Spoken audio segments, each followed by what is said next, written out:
Hello everyone, आज हम लोग एक नया चैप्टर स्टार्ट करेंगे अकाउंटिंग का। चैप्टर का नाम है ब्रांच अकाउंटिंग।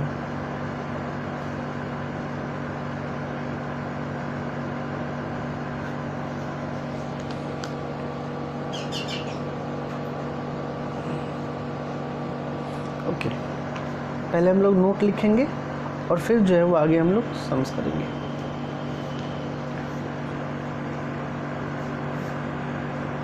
सबसे पहले हम लोग पढ़ेंगे types of branch.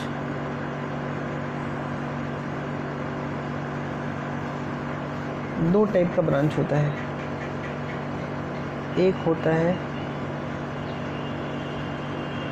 Inland branch और दूसरा होता है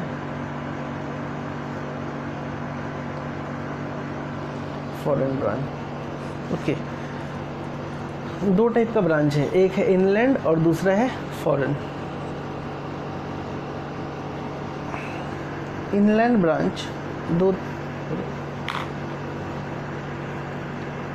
ब्रांच दो तरीके का होता है, एक होता है डिपेंडेंट और दूसरा होता है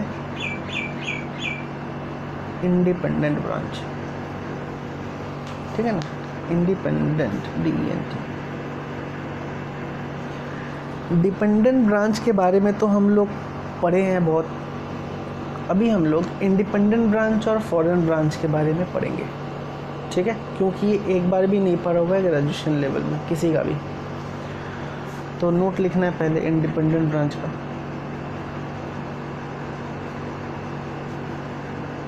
इसी नाम पे जाना है, जैसे डिपेंडेंट ब्रांच नाम से ही पता चल रहा है कि ये ब्रांच जो है वो क्या किस पे डिपेंडेंट है, हेड ऑफिस पे। और इंडिपेंडेंट ब्रांच क्या होता है, वो हेड ऑफिस पे डिपेंडेंट नहीं होता है। ठीक है, तो इंडिपेंडेंट ब्रांच क्या होता है, when size of a business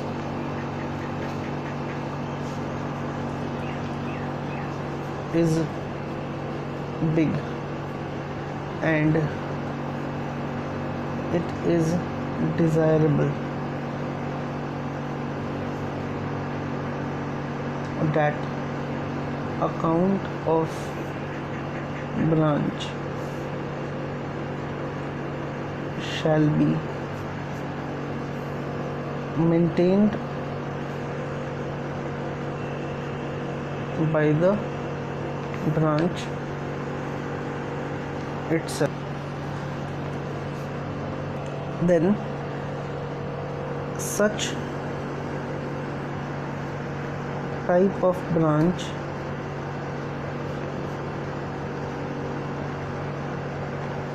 is known as independent branch।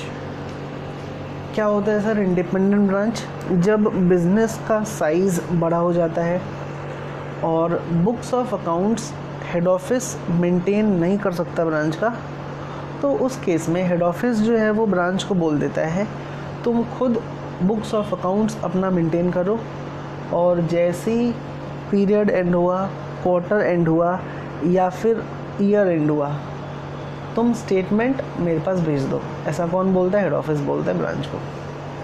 ठीक है, और वो स्टेटमेंट के बेसिस में हेड ऑफिस क्या करता है, अपने बुक्स ऑफ अकाउंट्स में ब्रांच का डिटेल्स को इनकॉर्पोरेट कर देता है।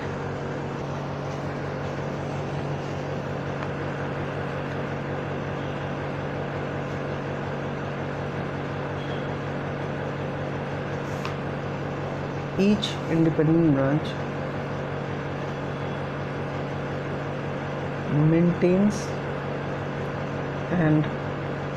maintain and record their respective transaction in their books of accounts।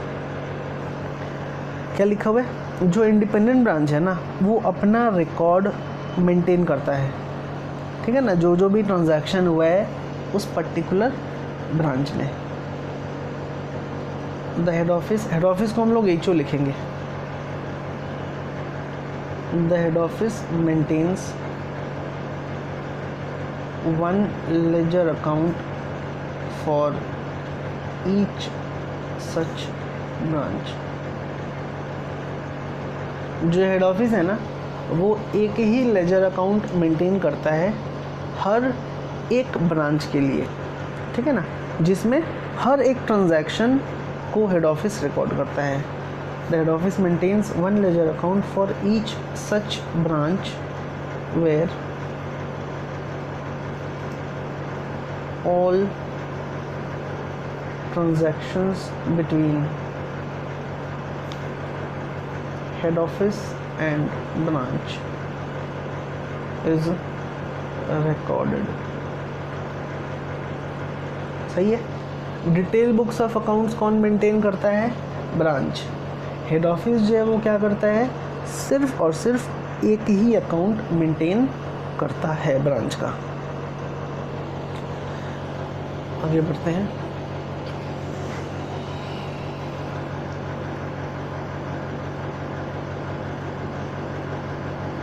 Branch maintains its books of accounts under double entry system।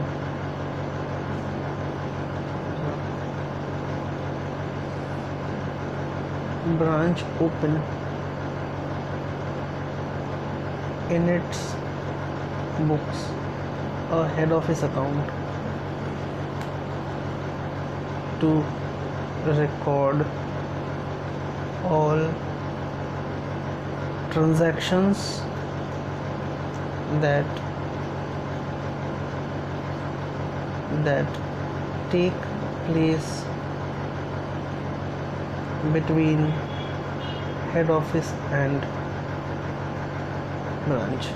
क्या लिखा हुआ है? ब्रांच मेंटेन करता है बुक्स ऑफ अकाउंट्स। कौन सा सिस्टम में? Double entry. ब्रांच अपने किताब में हेड ऑफिस का अकाउंट खुलता है, HO अकाउंट, जिसमें वो जितना सारा ट्रांजैक्शंस जो हेड ऑफिस और ब्रांच के बीच में हुआ है उसको रिकॉर्ड करता है। Next, head office prepares branch account to record these transactions। ये सारे ट्रांजैक्शन को रिकॉर्ड करने के लिए हेड ऑफिस कौन सा अकाउंट बनाता है? इसका नाम है branch account. Next point, branch क्या क्या बनाता है? branch prepares its trial balance, trading and PL account, trading and PL account at the end of the financial year and send a copy to the head office। Branch क्या करता है? Trial balance बनाता है, trading PL account बनाता है financial year के and में, और एक कॉपी भेज देता है किसको? हेड ऑफिस को।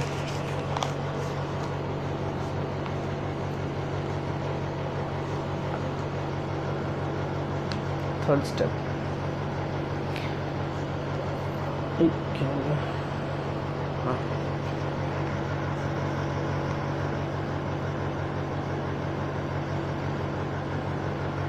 after receiving the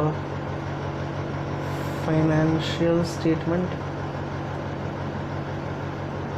financial statement मतलब ये सारा चीज़ जो भी लिखें, ट्रायल बैलेंस हो गया, ट्रेडिंग एंड PL अकाउंट हो गया। after receiving the financial statement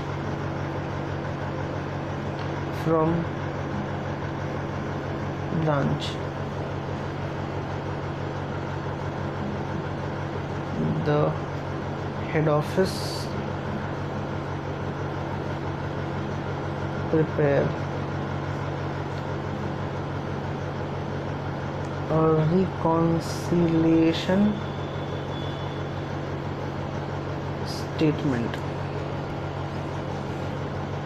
of branch account maintained by head office and head office account maintained by the branch. सही है। तो हिसाब क्या रहा, सबसे पहला जो ब्रांच है ना वो हेड ऑफिस का अकाउंट मेंटेन करेगा, दूसरा हेड ऑफिस ब्रांच का अकाउंट मेंटेन करेगा। ये जो बुक्स ऑफ अकाउंट्स है उसको हम लोग डबल एंट्री सिस्टम में मेंटेन करेंगे।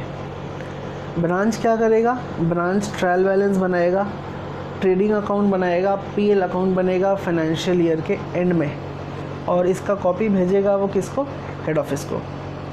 हेड ऑफिस को जैसे ये सब फाइनेंशियल स्टेटमेंट मिला ब्रांच से हेड ऑफिस को, तो हेड ऑफिस क्या करेगा, दोनों का अकाउंट को रिकॉन्साइल करेगा। जैसे हम लोग बैंक रिकॉन्सिलेशन स्टेटमेंट करते थे ना, वैसा ही एक रिकॉन्सिलेशन स्टेटमेंट बनाएगा। क्या है कि जो books of accounts head office maintain कर रहा है और जो books of accounts branch maintain कर रहा है, दोनों का बैलेंस क्या सेम हो सकता है? आंसर इज़ नो, नहीं भी हो सकता है। तो दोनों का बैलेंस को सेम करने के लिए हेड ऑफिस क्या करेगा, ब्रांच का दिया हुआ स्टेटमेंट को रिकॉन्साइल करेगा। समझ में आया? लास्टली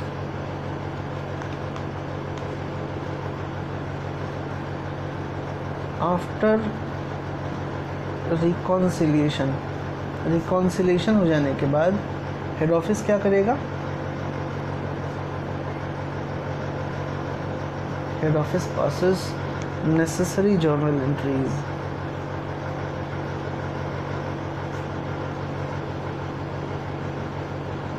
टू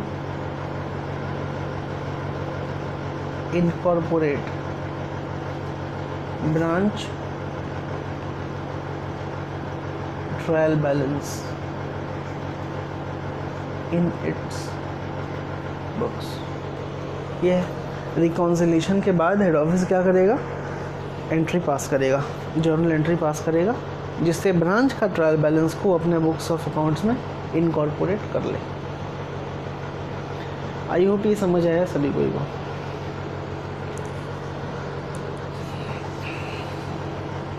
नेक्स्ट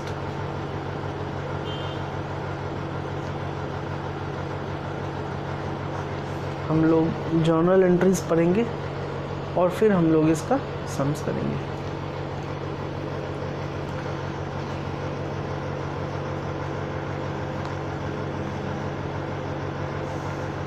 दो है, एक है ब्रांच है और एक हेड ऑफिस है।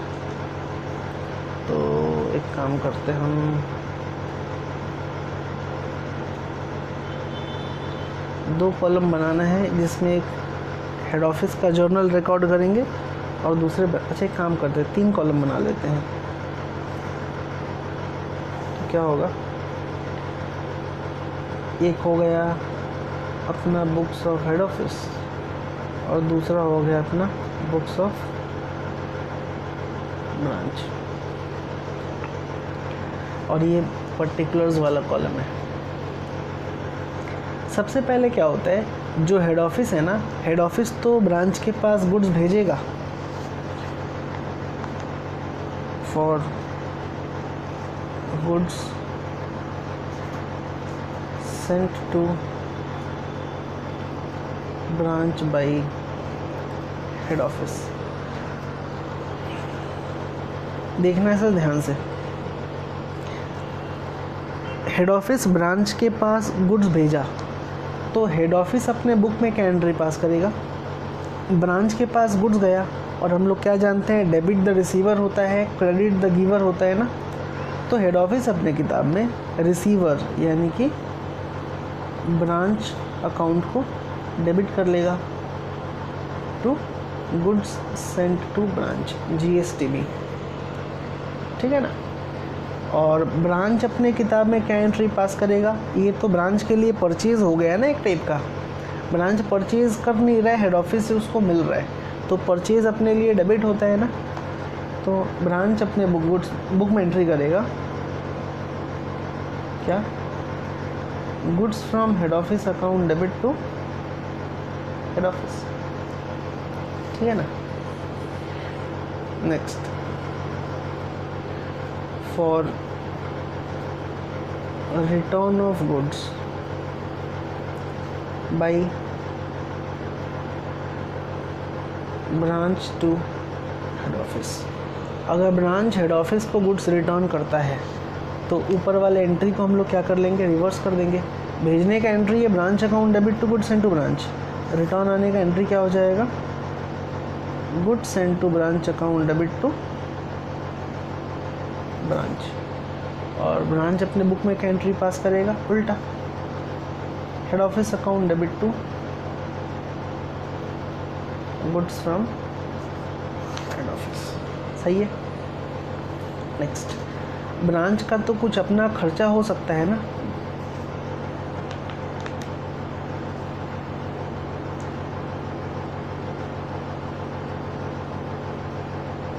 For branch expenses. अभी क्या होता है, ये जो ब्रांच खर्चा करता है ना, वो या तो अपने तरफ से एक्सपेंस करेगा या फिर हेड ऑफिस उसको पे करेगा। यानी कि ब्रांच का एक्सपेंस कौन कौन भर सकता है, या तो हेड ऑफिस भर सकता है या फिर ब्रांच खुद। तो इसमें दो कहानी है। फॉर ब्रांच एक्सपेंसेस, सबसे पहला पेड बाई ब्रांच है तो क्या होगा, और दूसरा पेड बाई हेड ऑफिस है तो क्या होगा। अगर हेड ऑफिस पे किया तब तो कोई झंझट नहीं है, हम लोग कैश आने पे डेबिट करते हैं और कैश जाने पे क्रेडिट करते हैं। तो अगर हेड ऑफिस पे किया तो जर्नल हो जाएगा branch account debit to cash या फिर बैंक, ठीक है ना। और अगर ब्रांच खुद पे कर रहा है अपना एक्सपेंसेस तो हेड ऑफिस की किताब में तो आना नहीं है, समझ आया। सिमिलरली अगर ब्रांच अपना एक्सपेंस खुद पे कर रहा है तो ब्रांच अपने किताब में क्या एंट्री पास करेगा, जो एक्सपेंसेस है उसको डेबिट करेगा, expenses account debit to cash या फिर बैंक, ठीक है ना। और अगर हेड ऑफिस पे कर दिया उस एक्सपेंस को तो क्या जर्नल पास करेगा, expenses account debit to cash, नहीं टू क्या, हेड ऑफिस। समझ आया, इसको याद रखना है। जैसे कि हम लोग टॉपिक पढ़ रहे हैं जो उसका नाम है इंडिपेंडेंट ब्रांच। तो इंडिपेंडेंट ब्रांच जो है वो हेड ऑफिस पे डिपेंडेंट नहीं रहता है। इसका मतलब अगर हेड ऑफिस उसको गुड्स नहीं भेजा टाइम पे तो वो बाहर से भी खरीद सकता है गुड्स, क्योंकि इंडिपेंडेंट ब्रांच है ना। तो अगला जर्नल है for goods purchased from outside supplier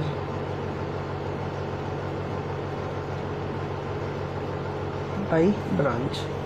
इसका मतलब क्या होता है, कोई बाहर के सप्लायर से अगर ब्रांच खरीदेगा तो क्या हेड ऑफिस का इससे कोई लेना देना है, आंसर इज नो।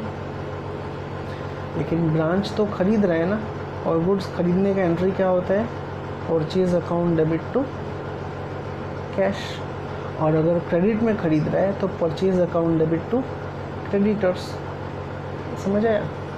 अगर पैसा देके खरीद रहा है तो कैश परचेज क्रेडिट, और अगर क्रेडिट परचेज हो रहा है तो उस केस में क्रेडिट परचेज को हम लोग क्रेडिट करेंगे, आई मीन क्रेडिटर्स को हम लोग क्रेडिट करेंगे, ठीक है ना। नेक्स्ट आते हैं सेल्स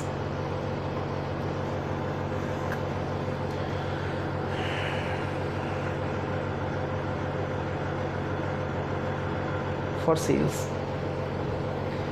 ब्रांच अगर सेल किया तो हेड ऑफिस का तो उससे कोई लेना देना नहीं है, यानी कि हेड ऑफिस अपने बुक्स में कोई एंट्री पास नहीं करेगा।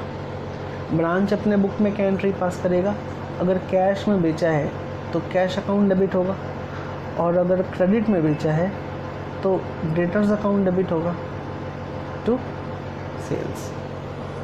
आई होप ये समझ आया सभी कोई को, बड़ा सिंपल है। नेक्स्ट हम लोग जर्नल लिखेंगे, ज़्यादा नहीं है और 7-8 होगा।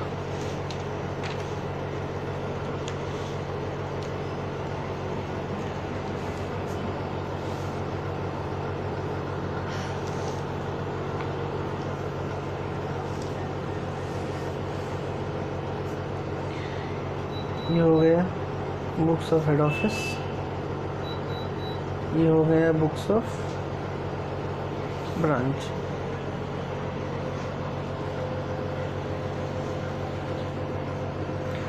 अच्छा आगे बढ़ते हैं। परचेज़ और सेल का तो हम लोग जर्नल एंट्री पास कर लिए। अब अगर क्रेडिट सेल्स हुआ है तो कलेक्शन करना होगा, और अगर क्रेडिट परचेज़ हुआ है तो उसका पेमेंट करना होगा। अब कहानी ये है कि परचेज़ जो किया है ना ब्रांच, उसका पेमेंट या तो ब्रांच करेगा खुद या फिर हेड ऑफिस करेगा खुद, ठीक है। तो अगर कलेक्शन हो रहा है डेटर से, collection from debtors of the branch,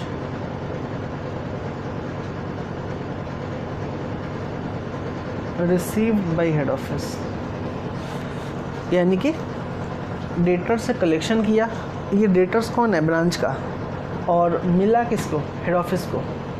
तो हेड ऑफिस अपने बुक में क्या एंट्री पास करेगा, कैश या फिर bank account debit to branch. Branch क्यों, क्योंकि हेड ऑफिस तो कस्टमर को नहीं जानता है ना, हेड ऑफिस तो ब्रांच को ही जानता है, ठीक है। और ब्रांच अपने बुक्स में क्या एंट्री पास करेगा, head office account debit to debtors. अगर ये पैसा ब्रांच को मिला होता है तो ब्रांच अपने बुक में क्या एंट्री पास करता है, cash account debit to debtors.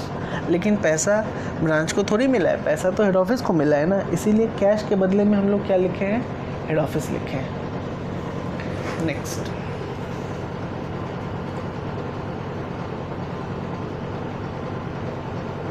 Payment by head office for purchase made by branch. सामान कौन खरीदा सर, ब्रांच खरीदा, पेमेंट कौन कर रहा है, हेड ऑफिस। तो हेड ऑफिस का एंट्री पास करेगा, branch account debit to cash या फिर बैंक, है ना।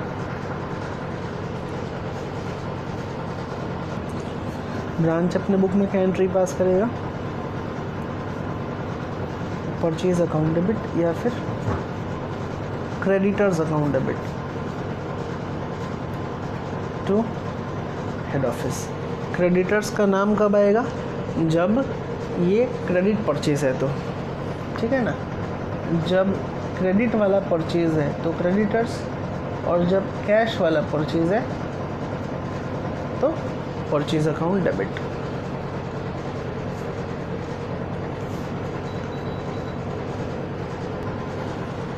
नेक्स्ट, अगर कोई एसेट परचेज हुआ,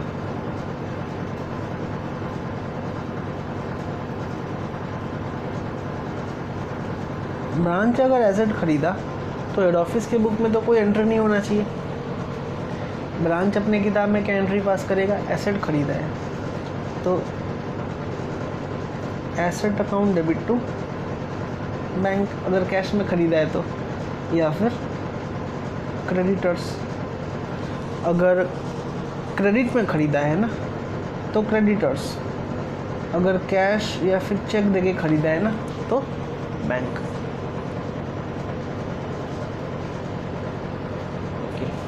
अभी एसेट है तो डेप्रिसिएशन भी होगा ना, तो next for depreciation on asset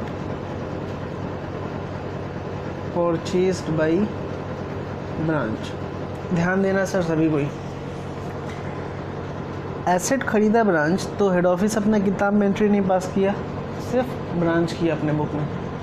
लेकिन जब डेप्रिसिएशन चार्ज कर रहे हैं ना तो हेड ऑफिस अपने बुक में एंट्री पास करेगा। एंट्री क्या होगा, branch account debit to branch assets, सही है। और ब्रांच अपने किताब में कौन सा एंट्री पास करेगा, depreciation account debit to head office, depreciation account debit to head office.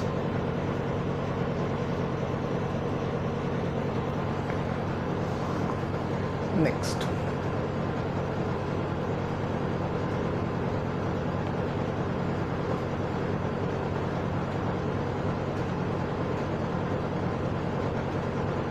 Head office to branch. Next है cash remitted by head office to branch, यानी कि हेड ऑफिस अगर पैसा भेजता है ब्रांच को तो क्या एंट्री पास करेगा head office, branch account debit to bank. और ब्रांच अपने किताब में क्या एंट्री पास करेगा, इसको तो पैसा मिलेगा, bank account debit to head office. और फाइनली 2-3 और होगा,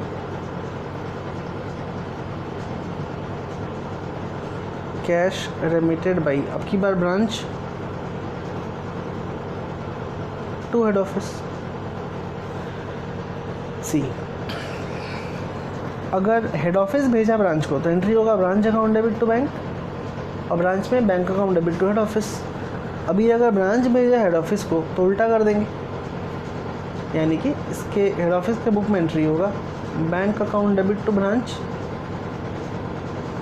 और इसके बुक में head office account debit to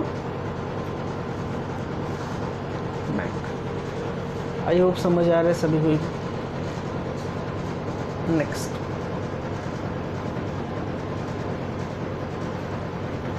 transfer of goods by one branch to another।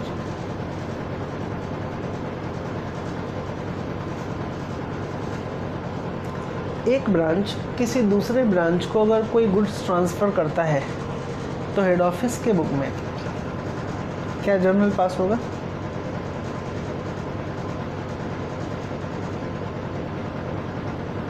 जो ब्रांच रिसीव कर रहा है यानी कि receiving branch account debit to sending branch, ठीक है ना। और ब्रांच अपने किताब में क्या एंट्री पास करेगा, ब्रांच अपने किताब में 2 एंट्री पास करेगा। सबसे पहला, जो ब्रांच भेज रहा होता है ना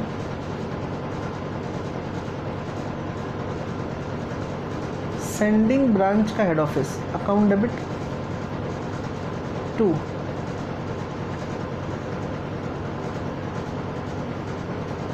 गुड्स फ्रॉम हेड ऑफिस, ठीक है ना। और जो रिसीविंग ब्रांच है ना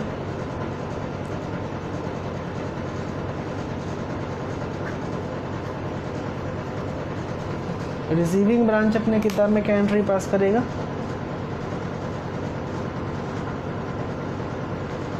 goods from head office account debit to head office. ये है हिसाब। आई होप ये सभी को समझ में आया। अगर एक ब्रांच दूसरे ब्रांच को ट्रांसफ़र कर रहा है तो जो ब्रांच सेंड कर रहे हैं ना, एक एंट्री पास करेगा, ये पास करेगा head office account debit to goods from head office, और जो रिसीविंग ब्रांच है ना वो क्या एंट्री पास करेगा, goods from head office account debit to head office, और जो हेड ऑफिस है वो अपने किताब में क्या एंट्री पास करेगा, receiving branch account debit to sending branch. एक और है, जैसे हम लोग परचेज ऑफ एसेट के बारे में तो पढ़े ही हैं, एसेट परचेज करेगा तो उसका जर्नल एंट्री हम लोग पढ़े ऊपर। अभी वैसा ही है, थोड़ा सा हटके है, ये लास्ट है journal. Asset purchased by branch, sorry, asset कौन खरीदा, एसेट खरीदा ब्रांच, लेकिन but asset account is retained at head office books। इसका मतलब क्या होता है, एसेट ब्रांच खरीदा लेकिन एसेट अकाउंट को मेंटेन कौन कर रहा है, हेड ऑफिस कर रहा है, तो जर्नल हो जाएगा। ब्रांच अपने किताब में क्या एंट्री, हेड ऑफिस अपने किताब में क्या एंट्री पास करेगा, branch assets account debit to branch, ठीक है ना, और ब्रांच अपने किताब में क्या एंट्री पास करेगा, head office account debit to bank या फिर क्रेडिटर्स। अगर कैश में ख़रीदा है तो बैंक क्रेडिट करेंगे, और अगर क्रेडिट में ख़रीदा है तो हम लोग क्रेडिटर्स को क्रेडिट करेंगे। आई होप समझ आया।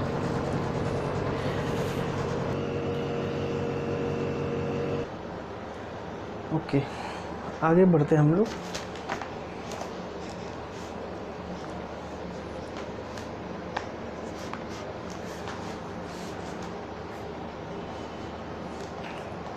Next,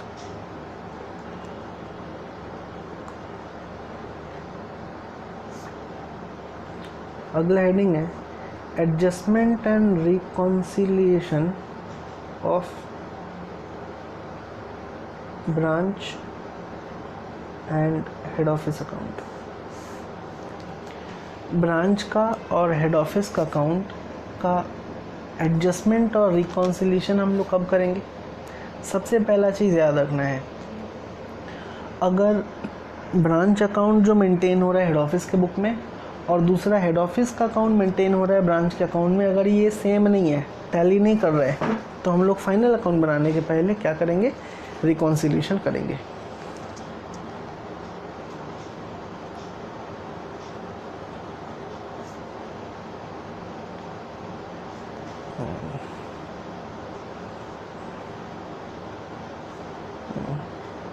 If the branch account and head office account in their respective books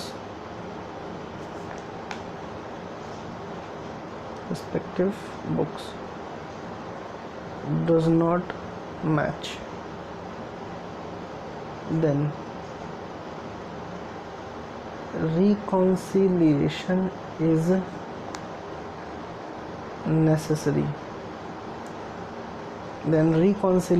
necessary. Before preparation of final account। जैसे फॉर एग्जाम्पल मान लेते हैं goods send to branch by head office कितना है, 20,000 है, लेकिन गुड्स रिसीव्ड बाय ब्रांच वो सिर्फ 15,000 दिए है। हेड ऑफिस कितना रुपया गुड्स भेजा, 20,000 का, बट ब्रांच को कितने का गुड्स मिला है, 15,000 का। इसका मतलब होता है 5,000 का गुड्स अभी भी मिला नहीं है, यानी कि उसको क्या बोलेंगे, गुड्स इन ट्रांजिट। कितने का है, 5,000 का। ये गुड्स इन ट्रांजिट का एंट्री हम लोग किस में रिकॉर्ड करेंगे, recorded in the books of branch only। ये सिर्फ हम लोग ब्रांच के बुक्स में रिकॉर्ड नहीं करेंगे, क्योंकि हेड ऑफिस तो अपने एंट्री पास कर लिया है कि वो 20,000 का गुड्स भेजा है, बट ब्रांच को 20,000 का गुड्स नहीं मिला, 15,000 का मिला। तो इस केस में जर्नल एंट्री कौन सा पास किया जाएगा, यानी कि ब्रांच कौन सा जर्नल एंट्री पास करेगा, जर्नल हो जाएगा goods in transit account debit to head office account. 5,000 का ये एंट्री पास करेगा, कौन, ब्रांच करेगा अपने बुक्स में। समझ आया? ओके, नेक्स्ट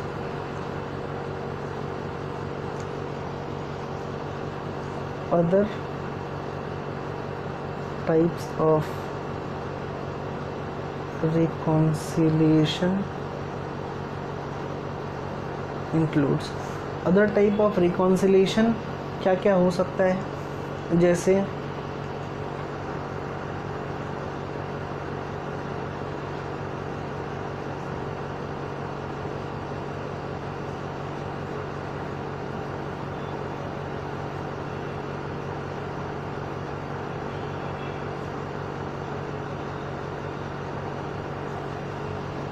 गुड्स भेजा हेड ऑफिस को, लेकिन वो गुड्स ब्रांच को नहीं मिला, और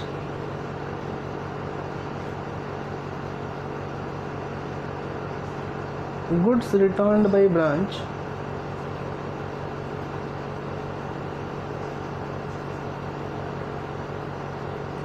not received by head office, हो सकता है, ठीक है ना। स्टॉप। उसके बाद these goods may be either in transit or lost in transit। ठीक है ना, हेड ऑफिस भेजा ब्रांच को, या फिर ब्रांच रिटर्न किया हेड ऑफिस को। ये गुड्स या तो रास्ते में है या फिर रास्ते में खो गया है। अगर इस टाइप का सिचुएशन अराइज हुआ तो हम लोग क्या करेंगे, रिकॉन्सिलिएशन करेंगे। दूसरा,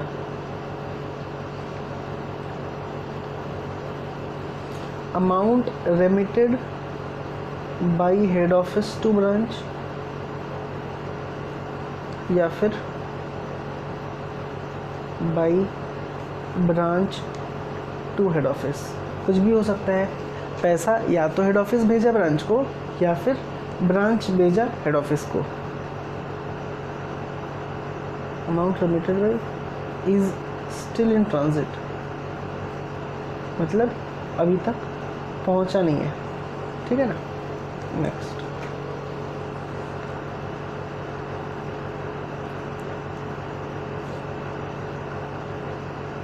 इनकम मिला या फिर